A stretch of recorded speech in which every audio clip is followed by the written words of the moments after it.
Good evening, everyone, and welcome to episode 14 of SCOTONOMICS. It's really good to have you with us tonight. We've got an absolutely wonderful interview and a wonderful story for us to cover tonight. I actually tried to edit some of this out, but it flows so beautifully, and we cover some really interesting topics that you've got the full 48 minutes to look forward to. And as always, on SCOTONOMICS, you get to spend some time with myself and also with Kairin van Sweden. Hello, Kairin. How are you doing? I'm good. Yeah, I'm just back from COP. Excellent. Back via Edinburgh, now back in Aberdeen. Yep, I had to explain why I was involved in the Paid to Pollute campaign, so that was quite interesting. We maybe had 50 or 60 people in the room, so that was good. I was also with a Dutch campaigner who has challenged Shell. There was also an Italian campaigner there as well, and a Danish academic, and also a young German campaigner too. So it was a really interesting room. Yeah, that must have made you feel a lot better, like you weren't the only person. I know there's two other people on the Paid for Pollute campaign who are suing the UK government, but it must have been felt good to be in a room with other people doing something similar, who've had the same kind of motivation to try and make things better and to make a difference. Yeah, I think it's the golden age of climate litigation. So yeah, that's it's happening all around the world just now, and I know that there's a case against Exxon, I think, in Massachusetts. So there's a lot going on in this respect. And did you get a chance to head over to the COP venues, or were you just doing the kind of fringe stuff? I just did the fringe stuff. Yeah, that was enough. Yeah, I've been watching a lot over the last. I watched a little bit more this week than I did last week. It's been really interesting, especially from an event organiser's perspective. When, for the last 2 years, I've been helping organisations and individuals run more virtual events and seeing how good they are and how important they are for the climate crisis. And then COP comes along and everyone's there. All the speakers are there. Very few of them, apart from the Queen, is actually coming in with virtual. They all want to be there, and it's not really helping this idea of net zero for the events industry if everyone still thinks you've got to attend an event physically. So I've got loads from watching some of the sessions remotely. I'm sure other people have as well, but it's been interesting for so many reasons. Do you want to have a little kind of summary of what we're going to speak about tonight? So we have Dr. David Patrick. He is the author of Front Page Scotland, which came out quite recently. I was very interested in getting him onto the show because the first two chapters are on the economics coverage and currency coverage during the 2014 campaign. So yeah, I think this will be very interesting for our audience. Yeah, I think it'd be really good for people to hear more of David, because he speaks about so much. We've just tried to try and get him to concentrate on the economics and how important that was and how it was covered. But when we look back at 2014, as we do in a little bit of detail in the video, and I'm sure we will in the chat, it's just incredible to see the coverage that we had in this kind of almost, this wall of negativity. And looking back, it was amazing that we got to 45% when you consider what we were up against, and in a sense I felt really frustrated by watching this story unfold in front of me of what happened. But also at the end of it I thought, but we still got 45%, so what would happen if we can do this differently going forward? So I think there's some dark, but I don't know if you agree, there's also some kind of light in the areas that he covers in the video. Yeah, absolutely. Yeah, I think there's a lot of positivity to be garnered from this interview, absolutely, and also we do go into how this all affects democracy, which is very interesting too. Yeah, you asked some really good questions on this, so we did go quite deep into some of these issues. Anyway, enough of us talking. I hope you enjoy this. I'm sure you will, and we'll see you after the video.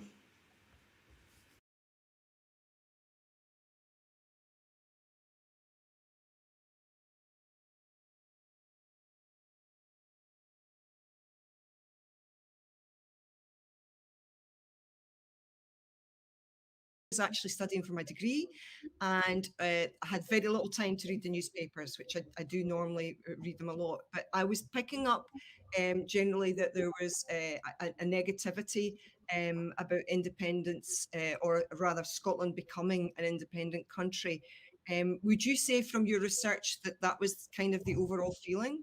Yeah, I mean, certainly the way that you you introduced that and described that there, Karen, is a perfect example of one of the things that appeared in my research, is that even though there was a focus by the newspapers on the economic aspect of the reporting, and even more so, there was definitely a disproportionate number of those stories were looking at the potential or speculative negative consequences of independence. But it's interesting that you said that you talk about a sort of subliminal influence or this passive influence that the media can have. Your example talks to one of the things that I mentioned in the book, and the fact that even if you're not a daily consumer or a daily purchaser, or even a regular purchaser of a newspaper, you can still be influenced by these media messages. In the course of just one morning, you could easily pass several outlets which sell newspapers, or you could be sitting, for example, in public transport next to someone else who's reading a newspaper. So without you ever having picked one up or spent any money on one or having actually engaged in it, but especially if something is on the front pages in bold letters, that is something that can have a passive influence on you, even when you don't realise it. And I think your example is perfect in that regard, because it mirrors what I've heard from several other people who were living in Scotland at the time. Not huge or regular consumers of the media by any means, but they had this almost sense of impending economic doom, and purely that was, I think, largely was because of the repetition and consistency of this negative economic message in the press. But the more revealing thing, to speak to your own example, the more revealing thing is that this can actually impact or influence the thinking of people who never actually explicitly or actively engage with the media, and they can still be affected by it. And you state that there was a dominant theme of uncertainty in the press discussion on the economy of an independent Scotland. The notion of uncertainty, or how else would you describe it? The theme or the concept of uncertainty was almost ubiquitous through the press coverage of the referendum, and that applies to virtually every outlet. There aren't really any exceptions in this regard. You're talking about economic projections, which are 5 years, 10 years or more down the line. Most of it is at the very best informed speculation. But the contrast and the telling aspect that I think revealed itself from our research is that the speculation emanating from a pro-independence position was given far more critical treatment than the speculative opinions which were emanating from the Better Together campaign, for example, or businesses or think tanks or the like that were connected to the No campaign in some regard. And again, there's a sort of common sense belief, which I think is a little simplistic, as a lot of people who have a more negative impression of the media and their influence talk about how the media will lie, they'll just make things up. And from my research, it's not actually like that. Is what it is the manner in which things are framed and the way they are presented to you can give a false impression of truth rather than it being a direct lie, if you can understand the contrast. So it's and obviously, if you're in high school, and most of us, the way we grow up, you're never really taught to read or engage with the media in any critical sense. You're certainly not taught it in school to look beyond the headlines and look what sort of agenda or editorial bias might be underlining that to some regard. So the fact that someone who has been a consumer of newspapers their whole life, and they see it as a trusted, reliable news source, if day after day after day they're seeing in bold headlines, page after page, that this banking group has voiced their concerns over independence, this supermarket group have said something in regards to the cost of living. When it builds up and it's consistently used, I can't really blame your sort of general audience for being affected by this, because we're sort of conditioned and raised to assume that the newspaper is a trusted source for these things. So the fact that they present these things and frame these concepts, which again are essentially just informed speculation at best, that they can present it in a way that makes it out that it's not speculation, it's more a demonstrable fact.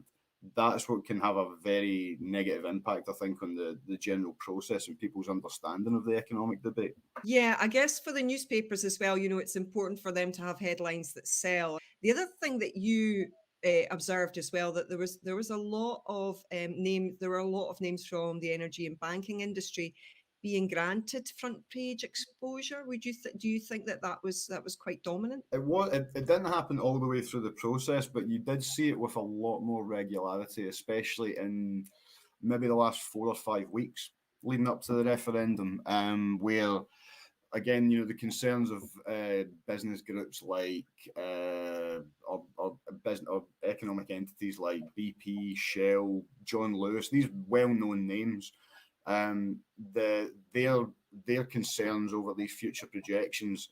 And again, there was a lot of that appeared on the front pages. In very few instances was there actually, even inside, on the editorial page or on the comments section, most of these claims were taken at face value and weren't critiqued to any great degree. It would occasionally, that's not to say that the claims from the oil industry or the banking industry in every instance went unchallenged. Some columnists in the likes of the Herald and occasionally some columnists in the Sun would challenge some of the more overtly catastrophic negative projections. Section of the newspaper which was far more, or where it was far more prevalent to find either positive projections for independence or aspects that were more critical of the negative reporting of independence, that cropped up in the letters sections far more. But the thing is, and this is purely speculation on my part, is I can only assume that the letters section is probably one section that most people who even consume a newspaper probably don't read with as much frequency, whereas the likes of an editorial or especially a front page is something which will get noticed. So it's not that there was absolutely no coverage which painted Scotland's economic prospects in a potentially positive light, but they did tend to be restricted to only a certain few titles, and even in those instances it was further restricted to either the occasional comment piece or in a lot of instances to the letters section. The peak of business coming out against Scottish independence, you said in your book, was around about the 11th of September, just before the vote, and that saw BP and Shell throwing their weight behind Sir Ian Wood, who's currently a lot in the headlines at the moment. Remarks of Sir Ian Wood at the time were interesting, and again it comes back to my previous point about the lack of criticism or the lack of critique that was leveled to some commentators or business elites at the time, and Sir Ian Wood's one of the key examples of that is because of his warnings about the sort of dire future in this dying industry. Again, that received front page coverage, received an awful lot of editorial space and comment, and again the overriding trend is that he was essentially taken at his word. And of course he is an industry leader and he's an industry expert, but one, just take his word on what will be the case 10 and 15 years down the line seems quite naive in a regard, because how could he actually realistically know these things? And beyond that, again, the only times that he was really directly critiqued was in the letters pages. As occasionally somebody would say, why isn't it being raised? The fact that Sir Ian Wood, despite comments to the contrary, is very well connected to the Better Together campaign. So it's not like these statements of his appeared in a vacuum or just because of some professed desire to better inform the public of the economic debate. There was, I would assume, at least some political agenda to it. But in the reporting, the way that Sir Ian Wood's comments were analysed and reported, they were really just taken at face value and given an awful lot of coverage both in terms of like quantity and the number of newspapers that appeared in, for which were essentially just the speculative comments of one individual. What I found quite interesting, David, about specifically the Ian Wood comment about Scotland running out of oil in 30 years, which we'll put up on the screen for the audience, was that the newspapers reported it as an independent Scotland would run out of oil in 30 years. And I always found that a little bit peculiar, as if that an independent Scotland would run out of oil quicker than a Scotland and still involved. That's a really interesting point. Yeah, that's true. They did always try and frame it in those terms. That's a really interesting observation, William. Yeah, so I think that certainly doesn't prove anything, but it certainly alludes to an agenda, because it was specifically saying this will happen in Scotland, and it won't happen as part of the United Kingdom. Well, I think it tied in with a larger trend, is that obviously, you know, what would take place in the Scottish economy both after independence and even just in the transition period from a potential vote to when it actually happened, which could be, you know, several years, if not, you know, possibly more than a decade. It's all speculative, but one of the aspects that, if you were even just a very passive consumer of the news, is that you could be easily forgiven for believing that the sky was going to fall in if Scotland became independent, not because it was because virtually any aspect of personal or national finances that could be affected, it was reported double page spreads, front page news, often given editorial and comment validation as well. And that could be anything from mortgage prices, pensions, household bills, house prices, almost anything that could actually affect your average person's finances would be in some way affected. And it was generally said that all of them would be affected negatively. But obviously, I don't have to explain to either of you that that's not really how an economy works. And really, it's not that, like, you know, some things go up, some things go down, and there's this constant state of flux. It's not that there's just a dramatic day where everything, you know, goes to pot. But that was the impression it was getting. A more cynical aspect, and this is one of the few times where I think either the journalists or the contributors who said things like this might have been taking a bit of a liberty and perhaps deliberately misrepresenting what they knew to be the case. As much as it's a minority of coverage, there are instances where output gives the direct impression that if Scotland were to vote yes, the things like people's pensions or bank accounts would be worthless on the 19th of September, like it would happen overnight. And that was one of the things which I think directly worried some people, was this idea that if it didn't happen overnight, maybe in the weeks or months after independence, the uncertainty would lead to, you know, mortgage payments going up, or you know your bank account suddenly being worthless. And that aspect all feeds into a wider trend, which, if you were going to generalize as to how the newspaper industry in Scotland and the UK discussed economics as regards a potentially independent Scotland, the vast majority of it frames independence in a negative sense.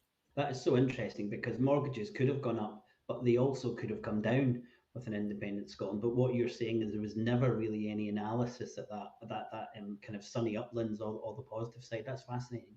But one example that did come out at me was the idea that that supermarkets would have to raise their prices if Scotland were independent, and this was said to be this was reported as being justified because of logistical reasons, transport costs, etc. But in none of the reporting, despite the fact that the likes of Asda and Morrison's and whatnot had said this would likely be the case, there was no discussion or even mention of the fact that in in terms of sort of supply and demand in a normal capitalist marketplace, if some outlets, say Asda and Sainsbury's, start putting up their prices, as other ones such as like Tesco or Lidl will put down their prices. It's not that every supermarket, because there's obviously always going to be a market of 5 million plus people who need to buy their groceries. So there's going to have to be companies that would service this demand. But again, a way it was occasionally reported in the press was that should Scotland become independent, you wouldn't be able to get a pint of milk, and and if you could get it out, it cost you 10 quid or something like that. And it sort of skirted over a very, I would say, a sort of basic understanding of how a marketplace on the, in the high street and in terms of household groceries actually works. Yeah, I mean, for me, it was really noticeable that particularly because I come from a family who were involved in the oil industry as well, that they didn't take the word of Alex Kemp, who's the professor of oil economy at Aberdeen University. He's a friend with my mum and my dad, and he is the expert on this. And, I couldn't see his name anywhere. So the press were taking the word of someone who has obviously a stake rather than an academic and more neutral approach to thinking about this. So that seemed, for me, that seemed a very illogical way to go. But largely, and to mention Professor Kemp as a good example of this, is what it really comes down to is based on the editorial underpinnings or the editorial agenda of a newspaper is essentially determines what expert you will talk to. If you can find an expert who will say exactly what you want, then you will propagate that. And if there's someone else who's saying something opposite, it's not, you don't have to denigrate them. You just ignore them. You just don't mention that that's part of the conversation. And that's the most common way. And then several of your journalists are also referring to, for example, Sir Ian Wood, if they're describing him as a titan of the oil industry, a captain of industry, a world-leading expert. For someone, your average reader who doesn't really either know who he is or know what his standing is, if you have these trusted voices telling you that this is someone you should listen to, this is their credentials, and you repeat it and you repeat it and you repeat it, you do convince people that their opinion holds weight. But as you're alluding to, Karen, there's several on any issue to do with the referendum, whether that's climate, defence, the economy, health, anything. There are a variety of experts out there who have varying opinions, all of which might be based on just as much research and work being put into that. But whether or not these people get the same platform because of what they're saying is a completely different matter. And that's probably one of the main ways that the media can act as gatekeepers for the dissemination of political information. So it's not, as I said, it's not necessarily ever really the case that newspapers directly lie, but the way that they present things to you can have a huge impact.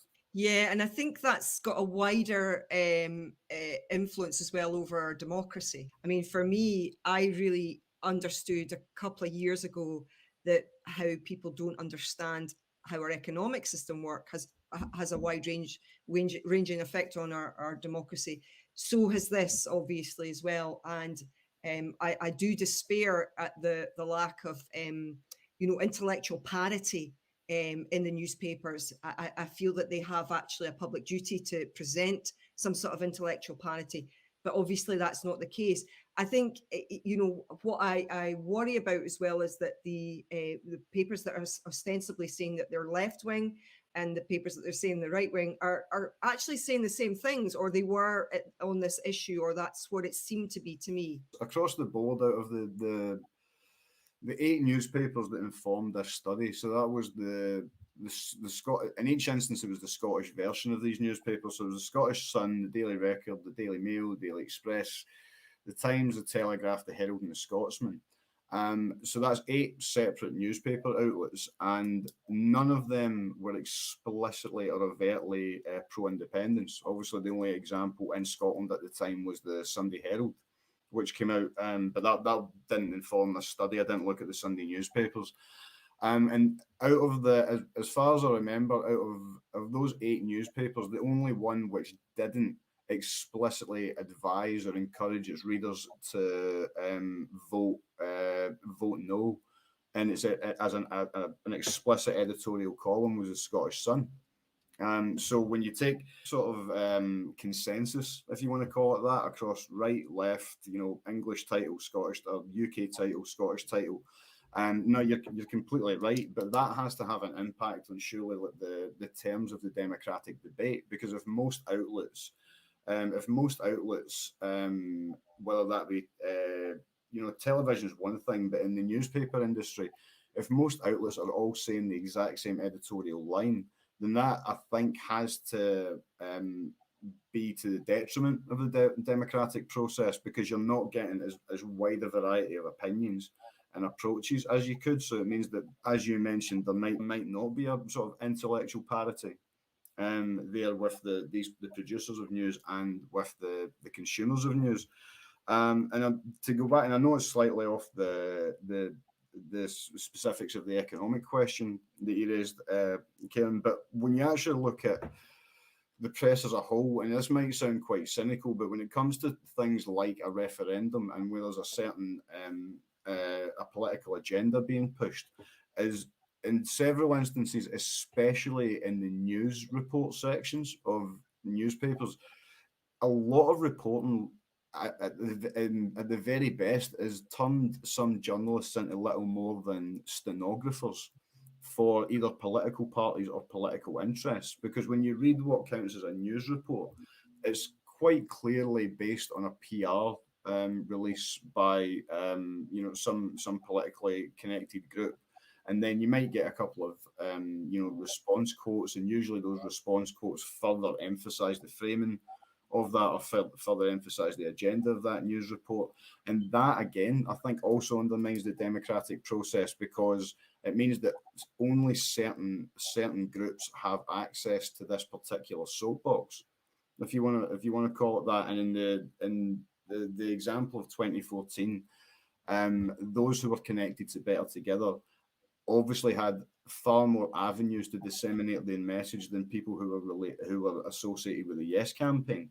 And while the Yes campaign might be able to put out PR reports, and it might get some play in the likes of the Herald, maybe the Daily Record at a stretch, or possibly the Sun, it's not going to get anywhere near the same as a negative report about independence that's put out by Better Together, and it instantly knows that it can potentially get front page and editorial coverage almost automatically in the likes of the Express, the Mail, the Telegraph, the more centre-right, conservative leaning, explicitly unionist newspapers. And I think all these factors taken together probably do undermine the democratic process, because it muddies the waters in the terms of debate.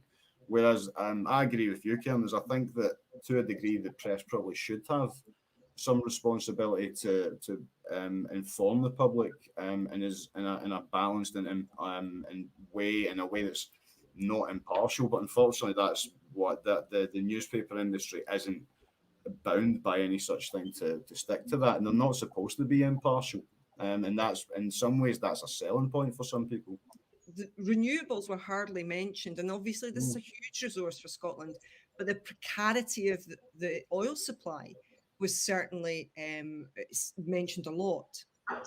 If we take sort of renewables and oil and bring them both under the same banner of energy resources, again, I'm picking this off the top of my head, but I would assume that if what was being discussed was Scotland's energy resources, 95% plus, the focal point was oil, and as you mentioned, the supposed lack of it, or future scarcity of it. But it was one of those things that I didn't specifically go looking for when I first embarked on this research, and it just sort of appeared to me through its by its absence.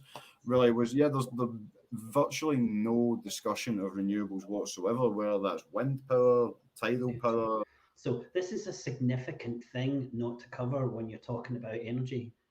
Yeah, I found it quite strange that it was overlooked to such a degree, and even in those occasions where it would be discussed, it would be in like a smaller news article, buried on the inside pages. It was never given, for example, much like by way of editorial coverage, or you would never get like a major columnist devoting an entire piece to energy beyond the discussion regards oil. And I think it's something, should there be another referendum, or should the independence question become a live political issue again in the next few years, I think that is something which will probably be slightly different from the coverage in 2014, especially, for example, with Scotland hosting the COP26 conference. that does shine a renewed light on the issue of climate change, and I think these issues will get I don't think they'll dominate the debate by any means, but I think they'll get more coverage proportionally than they did in 2014. Economics was covered pretty ubiquitously across the 8 papers that you looked at. What we are seeing happening at the moment is that a lot of coverage of the climate is being covered by business editors or economics editors, and this is climate. And I was wondering what happened round about the referendum. Was it the economic correspondents who were talking about the economy, or was it being covered by all these other kind of correspondents who it looked like must have had some kind of knowledge or expertise in the economy? It's a really, really interesting question, William. It's, I suppose, without exaggerating the case, from my reading of the sources, certainly in 2014, everyone in Scotland was apparently a professional economist, especially people who were professional columnists or opinion piece writers. While by no means can I actually speculate or hypothesize on how much understanding various journalists would have in these. Of course, there were journalists who have more of an established career in reporting on economic issues, but especially those who are on the political beat, because if you're on the political beat, you're still going to be covering the budget or various government things. So discussing economics seems to go hand in hand with political correspondence to a degree, but beyond that, there were people who aren't even necessarily like professional journalists. It would be more like guest columnists or MPs or the like, who were providing material. And in these instances, I think some of them were either being dishonest, either with the audience or themselves, in terms of their own grasp of economics, especially on like a national or international level. But you touched on something which is very hard to miss, is the fact that like everyone seems to be able to, not only everyone seems to believe they're very well versed in economics, but beyond that, and this is either, I don't know, is it hubris, or I don't know what the right term might be, but the amount of people who seem to be incredibly sure of what Scotland and the UK and the global economic system was going to be like 5 years down the line, 10 years down the line, is quite remarkable. And we only have to look at the massive changes that have happened in the last couple of years as a result of a completely unforeseen global issue, as to show that all those kind of like those models and whatnot aren't really worth the paper they're written on. But that doesn't, at the time, that by no means deterred countless commentators from saying with a bizarre degree of certainty what an independent Scotland would look like in 40 years, for example. The other thing that you mentioned as well was that perhaps austerity had primed the fertile soil based on existing fears post 2008. Do you want to say some more about that? This is more, rather than the sort of like media analyst side of me coming out, this is maybe more my historical training trying to look at this, is even though it's only 7 years ago, which is both is and isn't a long period of time comparatively, is in the context of 2014, the financial crash had happened 2007, 2008, which is still in fairly close living memory for people. But beyond that, is following their election in 2010 is up to the point of the referendum in 2014. There'd already been 4 years of Conservative-led austerity, which had led to library closures, various services being taken away, various financial safety nets and things that had held people. And people in 2014, as a result of that crash and as a result of government policies, were demonstrably struggling. So it meant that if you've been going through a period where you're already worrying about your household bills or how you're going to pay for this, how you're going to cover this, if the press then almost collectively say, well, if you embark on independence, all these things are going to get worse, is you can completely understand why some people might be receptive to that sort of, if you want to term it, that sort of fear mongering, because it's playing on people's existing anxieties. If you're already in a position where you have to stretch your household budget to the max, or you are struggling to make ends meet, then being told that your household bills are going to go up by 1,300 a year, your mortgage is going to go up by 2,000 a year. Those are very, very real concerns. And for people at every stage of their life, that could be students, people who are young families, elderly people, any number. And again, the fact that I think that sort of negative economic, that doomsday style reporting would have had an impact at any time, because it always does. But given the historical context of when it happened, so this post 2008 and especially post 2010 period, is for the sort of like roots of that particularly thorny rose to grow, there was fertile soil there, because that it was something that most people would have experienced and had to endure by that point for the better point of almost 5 years or more. As long as you've got governments of any colour which are going to stick to this programme of austerity, is it's going to tighten household budgets, it's going to make people more desperate, and it's going to make them more receptive to these type of negative economic messages. And I would speculate, but I would be fairly sure that should there be another referendum in the next few years, the economic question again is going to be pushed right to the front. But now the similar arguments that were made in 2014 are going to now be presented as having even more weight.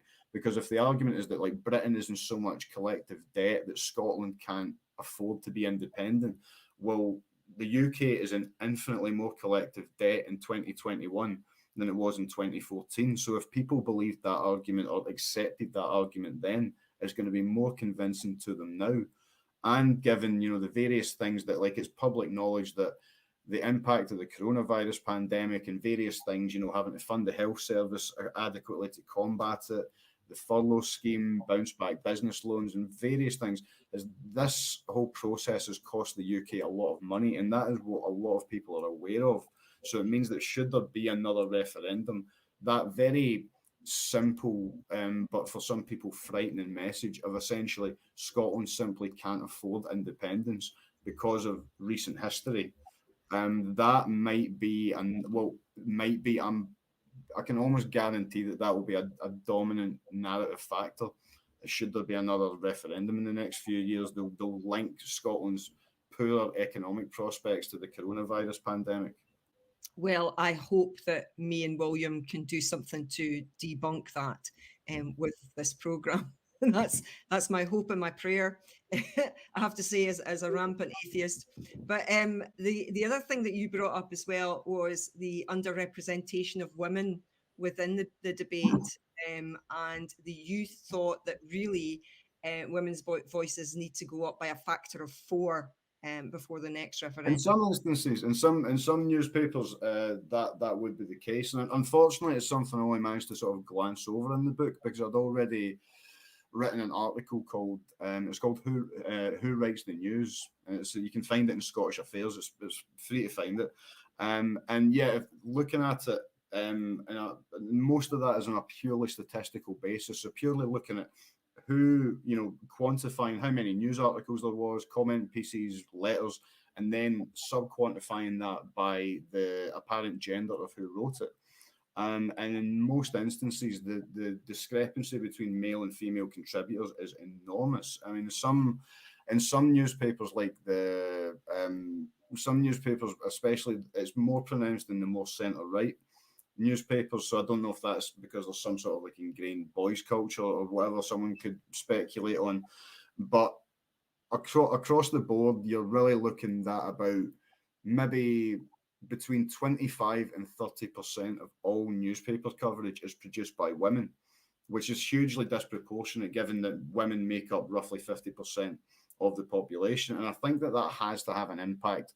To go back to an earlier question, I think that has to have an impact on the way in which the democratic process unfurls and the way it happens. Because again, I've always said that this might seem a really naive or idealistic way to look at this, but one definite positive from the referendum process for me was that it encouraged a sort of debate on a national level, which hadn't really happened before in my lifetime, and that's shown by the voter turnout and the fact that people are just talking about it all the time. But if in the public sphere, such as a public forum such as the newspaper industry, if women's voices are so demonstrably and evidently marginalised, that has to have an impact on the frame of the debate. And I don't think it can be seen as a proper national conversation if 50% of the population are being deliberately marginalised for whatever reason. So moving forward, I would hope that should this become again, I would hope that there are more female voices in the debate, because I think that can only be a good thing. Well, of course, I'm going to agree with that. Yeah, so you would say on the whole, you think that there was an imbalance in the coverage? There definitely was an imbalance in terms of the degree to which negative stories about independence got far more coverage and far more prominent placing. Again, if that's through like on the front pages and whatnot.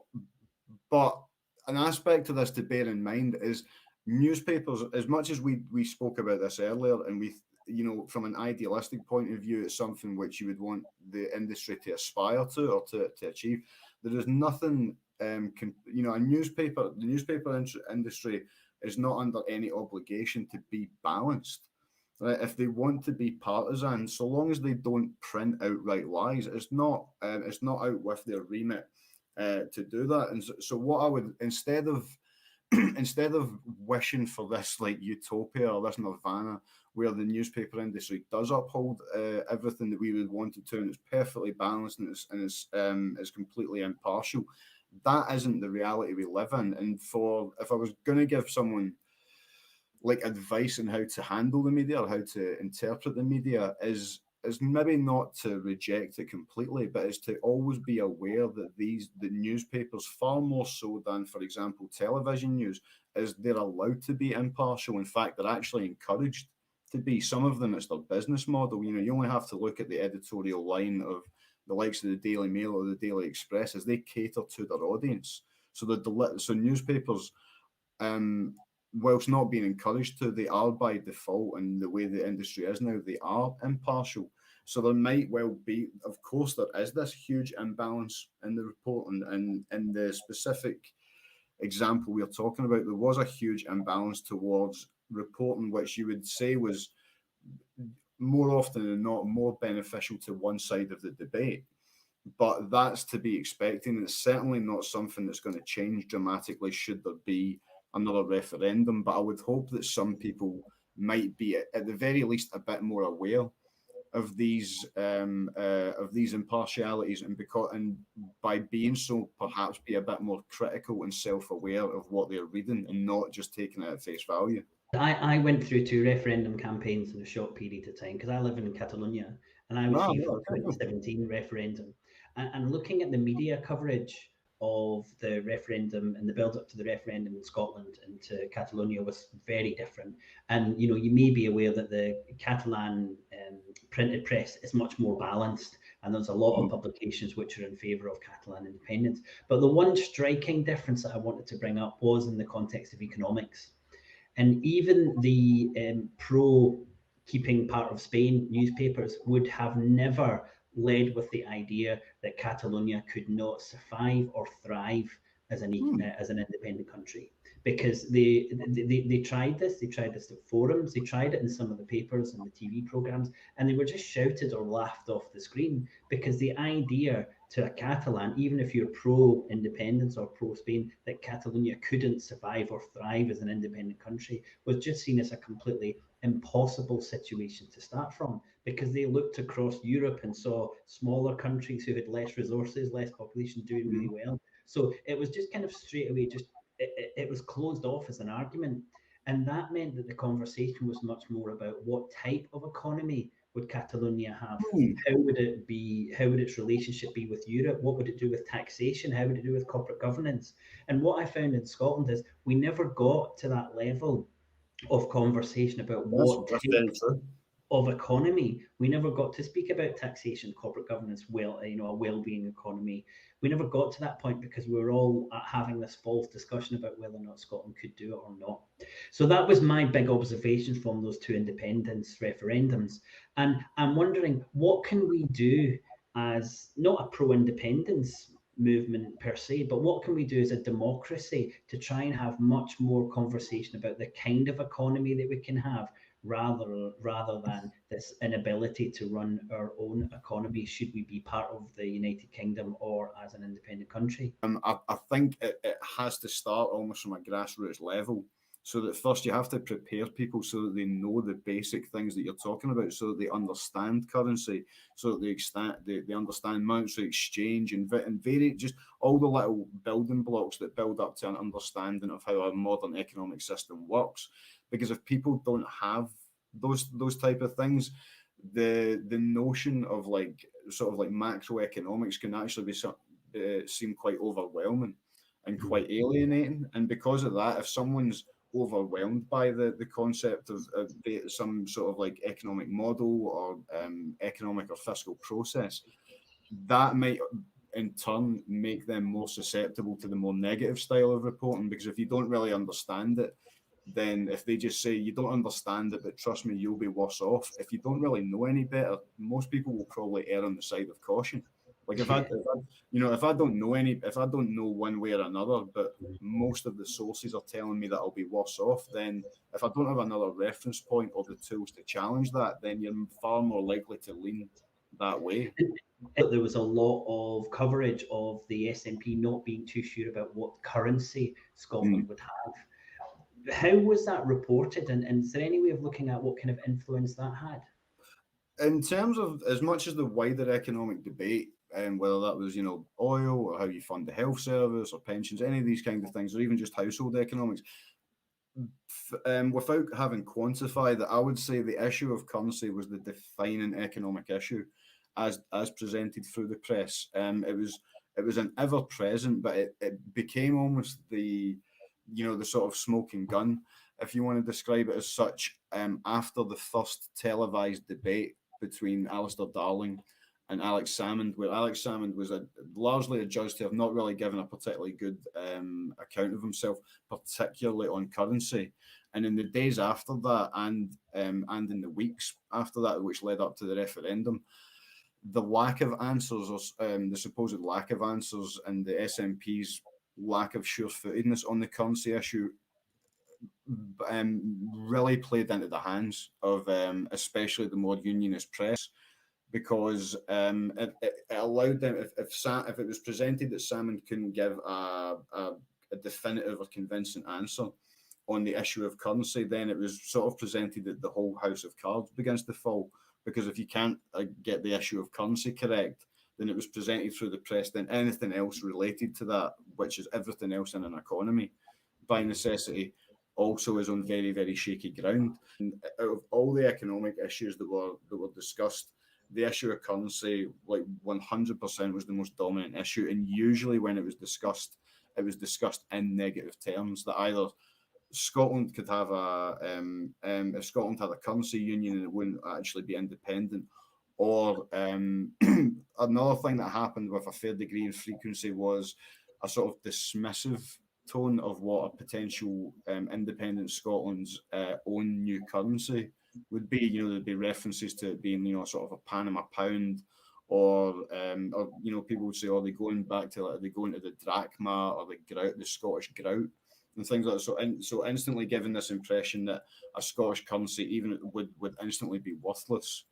And again, this all feeds into this greater notion that regardless of which way you cut it, Scotland would be in economic decline post-independence at the very best, and at the very worst, it would be in the midst of an economic catastrophe on the level of something like the Great Depression, or the crash from 2007 2008, and that so that's in answer to your question, William. In terms of anchoring the fears that were being generated and propagated towards the economy in general, the currency question was the key anchor there, and it was repeated ad infinitum.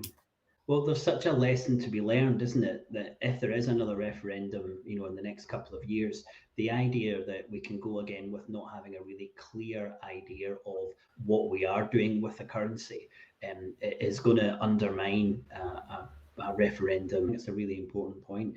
I just had one final question for you. Did anyone mention the Darian disaster when we were talking Yeah. about Scottish economics?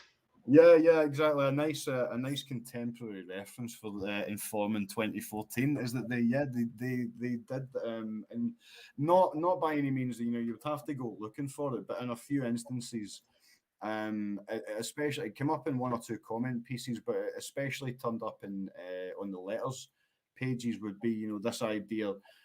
If any of my fellow Scots are thinking of voting yes, may I remind them of the Darian calamity, and then it would go into the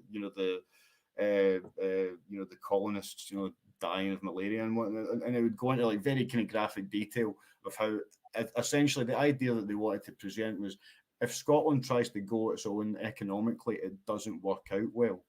And despite the fact that this example was, I mean, what are we talking, 324 years before 2014, something like that. And when you put it into that context, the fact that that was being referenced and being some way seen as like any way legitimate to the discussion of a modern, like industrialized, globalized economy, was baffling to me. But yeah, and unfortunately, yeah, the Darian scheme did actually get mentioned on occasion, and usually, well, probably always, without exception, from people who weren't exactly that pro-independence, if I put it that way. Yeah, that's really interesting. It's interesting as well that the currency was presented in a way that is somehow it would be primitive. When you're talking about the Scottish groat or the Panama pound, that somehow it would be obviously it would be rubbish. Yeah, that again, it's that speculation that comes from nowhere, really. Very simple. The language they used each time might have been different. The way they framed it, the hypothetical examples might have changed from time to time, but or instance to instance. But the main thing that they were trying to say, at least in relation to the currency, is for all you know, on the 19th of September, your money won't be worth anything. And as much as that, when we're discussing this here, it's almost like such a ridiculous concept that it can be easily. But the thing is, if you don't actually have any other frame of reference or any grounding in economics, and every source is saying this to you day after day after day, that like, well, if it's not your pension that's going to be worth nothing, it's going to be your holidays are going to cost more. If it's not your holidays, your mortgage payments are going to cost more. And if it's not that, it will be your household bills. Like it would be when that's repeated and repeated and repeated, you can see how it managed to that idea managed to implant itself into a lot of people. And again, even people who might not necessarily consume the news by literally buying a newspaper, it could just be this passive influence that can filter in just for the course of an average day. Yeah, so I think that we've kept you for long enough, and I think it's, no, I've really enjoyed it.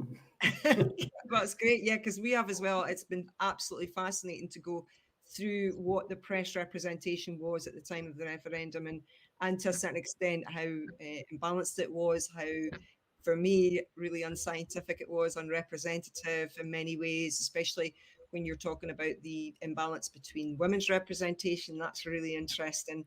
It's been a fascinating discussion, David, and thanks very much for giving us your time. No, brilliant. Thanks very much for having me on, guys.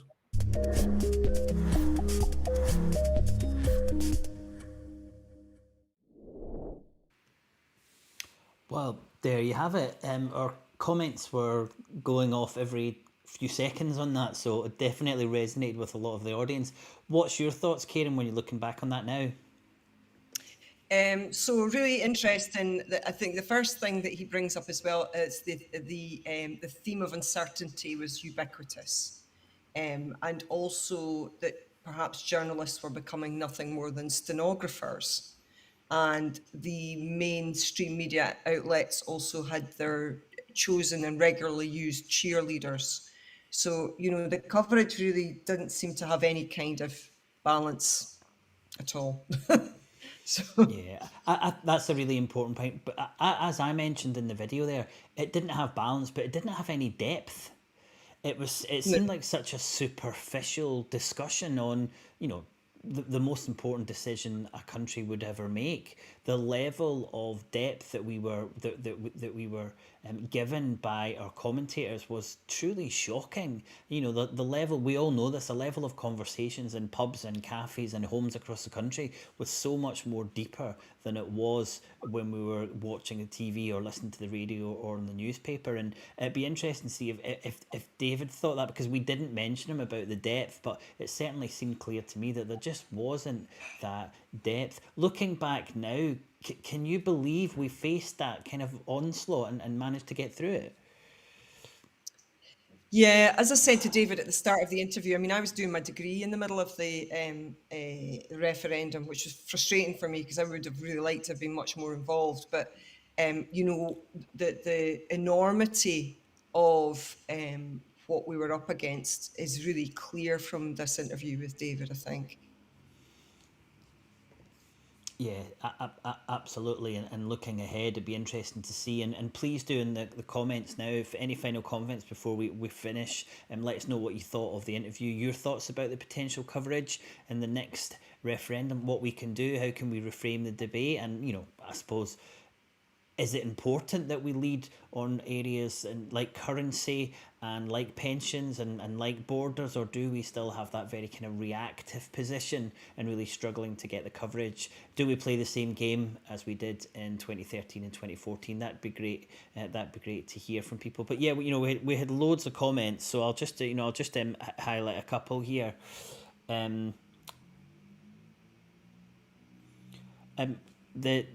It was funny about the Darian disaster, because that was picked up and people trying to explain it, and can you believe that we're still trying to explain something that happened 300 years ago and say it's not relevant to us as a country? But I thought your points about if Scotland did do this, it would be very primitive, as if we couldn't manage our own economy, and how would we have our own currency, despite the fact that I believe it was a Scotsman who set up the Bank of England. But do you want to extend on that a little bit of your thoughts about that lack of perception that or perceived ability for us to run our own economy? Do you think that was consistent in that reporting? Well, I think it's broader than that, and that's the reason that we started Modern Money Scotland, because at the start of the pandemic, there was this talk of that we would it would have to be imposed, that we would have a post-COVID austerity. And it felt for me very urgent then. It felt important for independence activists to understand about economics and about currency. But it feels important that everyone understands this in the UK and the US and other places where I think there's very little understanding of it, and how a modern economic system works with free-floating, sometimes pegged fiat currencies. And it's so important that people understand that, and that the government can't run out of money, and really what your government really is in charge of is ensuring that you are resourced and that you are provisioned for. Your country is provisioned and it runs efficiently, and really getting to the nub of these concepts for most people. And that debate's still not happening. And you and I have spoken to a few economists who are based in the States, and they're having these conversations all the time about modern monetary theory and deficit spending and how you pay for things. And that conversation is on fire in the US, but in the UK, hardly anyone mentions it. Not the Scottish government, not the opposition. It's still all about this: who's spending your taxes on various different things. So you're right, and that was mentioned again, MMT, and I hope that the conversations that we're having and people have around independence can be much more in depth. And we saw a lot of support for the well-being economy on here, and again, as I said in my comment, we never got to discuss things like that. We didn't discuss rentier capitalism, we didn't discuss corporation tax, we didn't even really discuss Scotland's economy in terms of trade and its trade imbalance, and all these types of things that we really need to try and help people understand, to be able to talk about, to make a difference. Any final comments, Kairin, before we let everyone go? Yeah, I guess the most important thing is to say, read the book, Front Page Scotland. I'm working my way through it just now. Obviously, I read the first 3 chapters, I think I'm on the 5th or 6th chapter now. But yeah, really interesting coverage. Yeah, we've got a link in that. If you just scroll back up the comments, you'll see the link to the book, and I'll drop it in the actual comments at the bottom. Well, I did want to mention, I think it was Tradadak, who's mentioned the Constitution a few times and saying that that would have to come first before central banks and currencies and things like that. So again, I know a lot of people are very supportive of the Constitution. So thanks everyone for your comments tonight and your engagement. And please, as we always say, please do share the interview as widely as you can. Please do comment below, because if more people see this content, then we really think it'll have a difference as we not just head into a next referendum campaign when that happens, but to broaden people's understanding of what the Scottish Government can do and what the UK Government does, and also the pressure that we can put on the institutions to have an economy that works much better for all of us. So thanks so much to all of you tonight. I'll bring Kairin back on to say goodbye. Goodbye, everyone. Thanks goodbye. for listening. And before we go, next week, Kairin? Next week we have Dr. Tim Ride out. So more along some of the picking up some of the themes that were discussed in the comments there around the central bank and currency. And again, that's a really important episode, and we're looking forward to doing an interview with Tim in a few days and bringing it to you next Wednesday. Until then, thanks for joining us, and see you later. Bye now.